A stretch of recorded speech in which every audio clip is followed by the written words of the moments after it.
শ্রীমদ্ ভগবদ্গীতা এমন একমাত্র গ্রন্থ যা মানুষকে বেঁচে থাকার জন্য সঠিক দিশা দেখায়। ভগবদ্গীতা জীবনে ধর্ম, কর্ম এবং প্রেমের পাঠ শেখায়। ভগবদ্গীতার জ্ঞান মানব জীবন এবং জীবনের পরবর্তী জীবনের জন্য উপযোগী মনে করা হয়। গীতা হলো সম্পূর্ণ জীবন দর্শন, আর যে ব্যক্তি একে যথাযথভাবে অনুসরণ করতে পারে সেই ব্যক্তি সর্বশ্রেষ্ঠ হয়। ভগবদ্গীতায় মোট 18টি অধ্যায় এবং 700টি শ্লোক আছে, যা সবার পক্ষে প্রতিদিন পাঠ করা এবং উপলব্ধি করা সম্ভবপর হয় না।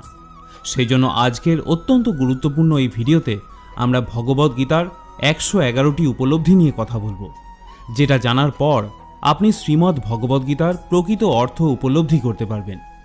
তাই আপনি প্রতিদিন এই ভিডিওটি রাতে ঘুমানোর আগে বা সকালে ঘুম থেকে ওঠার পর অবশ্যই শুনবেন। তাহলে চলুন এগোনো যাক পৃথিবীর সেই মহাজ্ঞানের ভাণ্ডার।